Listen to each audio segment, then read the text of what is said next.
Hi, my name is Micah Roraff, and this is Life of Worship, where we go beyond the words and the music and the songs on a Sunday morning and really dive into what a life before our God looks like.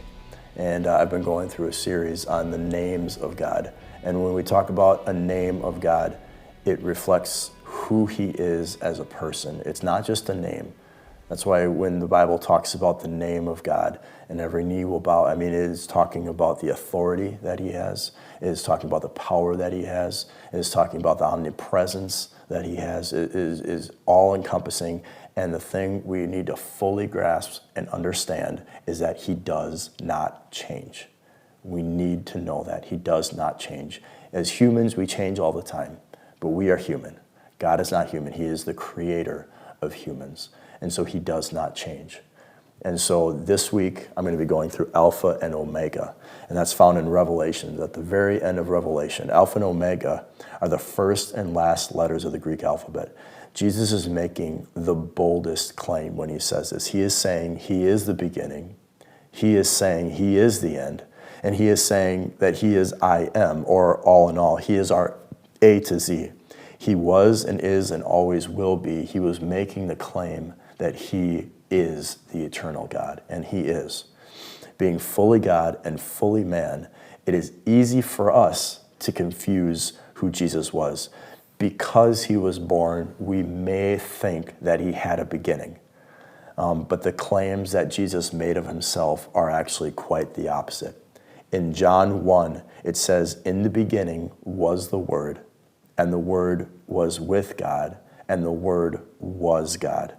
The revelation of John chapter 1 is that Jesus was the Word who spoke the world into existence. So let that blow your mind for a minute, because I know that maybe a lot of you have heard John 1, but if you really think of that He was the Word who spoke the world into existence, and then He put Himself into the world and was born. Amazing. Jesus was the Word who spoke the world into existence. And then in John 8:58, Jesus answered the Jews who were questioning Him. They had asked Jesus if Jesus thought He was greater than their father Abraham. Jesus said that He not only existed before Abraham, but He called Himself I am, saying He is God. He existed before creation, and He will be there at the end. He is eternal. And at the end of the book of Revelation, Jesus says He is the Alpha and Omega. And after reading the book of Revelation, we need to have this revelation of the book of Revelation. When we think of the end and all the uncertainty, all the chaos, all the terror and sadness, the death and the turmoil that's going on in this world, we need a point to fix our thoughts on. No longer can we fix our thoughts on our retirement. No longer can we fix our thoughts on our jobs, on the position that we have worked so hard to get, on our status, our social status, on our country, on our home, on our family and our friends. We cannot make these our point of reference. We cannot let these things be our all in all. We need something more solid. We need something bigger. We need something that is more assured. Because even the closest friend that we have, even if they remain a friend our whole lives, they could die before us. And we can't put all of our hope into that friend who is very close to us.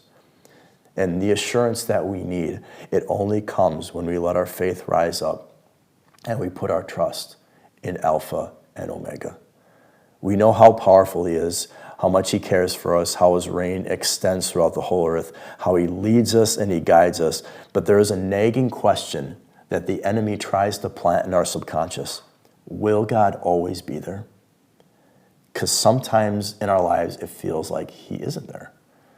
Maybe God's taking a break. Or maybe He ran out of power like a battery. These nagging questions come into our, or maybe, just maybe, God won't come through this time. I know that's a thought that has been planted in my head sometimes. The Alpha and the Omega answers these questions and answers the questions if He will be there with a resounding yes and amen. And so let that yes and amen resound in your heart. He is always here. He was at the beginning. He will be at the end. And He is everywhere in between. Let that give you boldness, and let that give you hope, a hope that will not disappoint. Because I think too often we can, as humans, we try to strive for position. But God doesn't strive for any position. He just says emphatically, I am. And there's nobody that can refute him. There is nobody that can come against him and say, no, you're not. That's where the lie can come in, because a lie can come in and say that, no, he is not. But he has spoken. He is the beginning. He is the end. He is everything in between. He is our all in all. He is our Alpha and Omega. He is our A to Z. So lean into him. Lean into him, not into all these other things that that can let us down. Because we need him. We desperately need him. And so let us be a people of his presence. Let us be a people that call on our Alpha and our Omega, and he will answer us. So I thank you for joining me, and I pray that this blesses you. Have a great week, and I look forward to seeing you again next week.